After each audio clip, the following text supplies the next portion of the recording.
अस्सलामुअलैकुम, hello and welcome back to Farheen the kitchen. Winters are in, तो मैंने सोचा आपके साथ मटन पाया की रेसिपी शेयर करूं, जो विंटर्स में ज़्यादातर लोग इसे पसंद करते हैं और बहुत ही शौक से खाते हैं। Let's check the ingredients. इसके लिए हमें 4 पाए चाहिए। इन्हें बहुत ही अच्छे से क्लीन कर लिया है, बहुत ही अच्छे से इसे वॉश कर लिया है।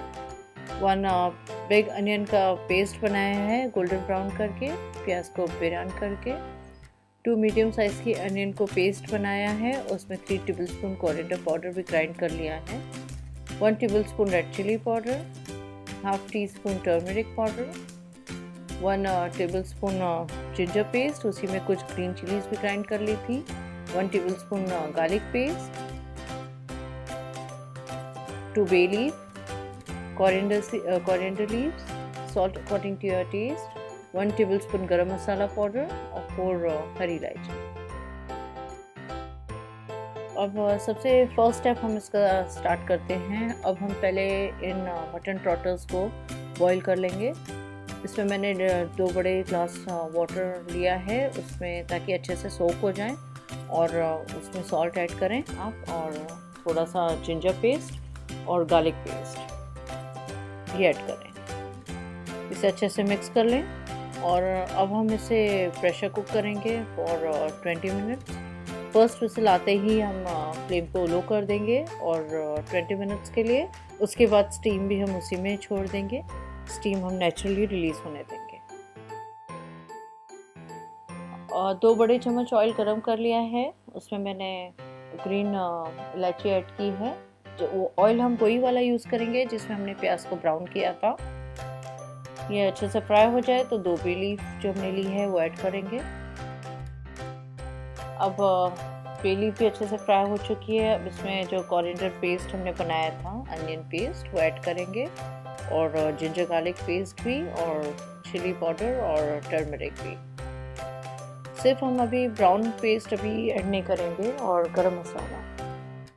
सारे मसाले अच्छे से मिक्स कर लेंगे और फ्लेम हम हाई रहने देंगे।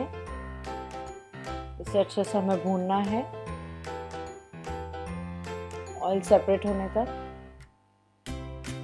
हमारा भूनने पे आने लगा है। अब जो बिरयान प्याज का जो हमने पेस्ट बनाया था वो ऐड करूँगी, और गरम मसाला पाउडर भी ऐड करूँगी इसमें। लेकिन फ्रेंड्स, हमें इसमें अभी हाफ गरम मसाला ऐड करना है और हाफ हम ऐड करेंगे ग्रेवी रेडी होने के बाद। अब हम इसे अच्छे से भून लेंगे ताकि मसाले की कच्चेपन की फ्रेग्रेंस चली जाए, और ऑयल सेपरेट होने तक हमें भूनना है। ऑलमोस्ट डन ही है, देखिए आप, भून चुका है, ऑयल भी सेपरेट हो गया है।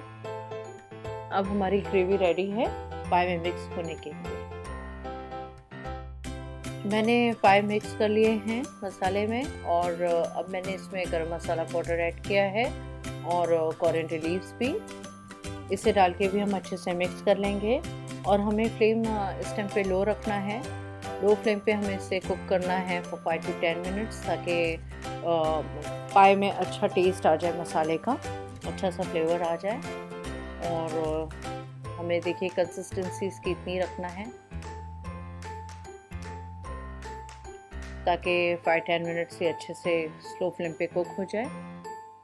5-10 मिनट से कुक होने के बाद हमारी पाया ग्रेवी रेडी है डिश आउट के लिए। बहुत ही डिलीशियस और यम्मी बनके रेडी हुआ है मटन पाया ग्रेवी। आप इसे ज़रूर ट्राई करें। आप इसे सर्व करें रोटी के साथ, नान के साथ या राइस के साथ। बहुत ही डिलीशियस या यम्मी लगते हैं। और आप जब इसे ट्राई करें तो मुझे बताएं कि रेसिपी आपको कैसी लगी। अगर आपको मेरी रेसिपी अच्छी लगी है तो आप इसे लाइक करें, शेयर करें और सब्सक्राइब करें मेरे चैनल को, और बेल आइकन क्लिक करना ना भूलें ताकि आपको रेगुलर नोटिफिकेशंस मिलते रहें। फिर मिलेंगे इंशाल्लाह नई वीडियो में नई रेसिपी के साथ। अल्लाह हाफ़िज़। Thank you.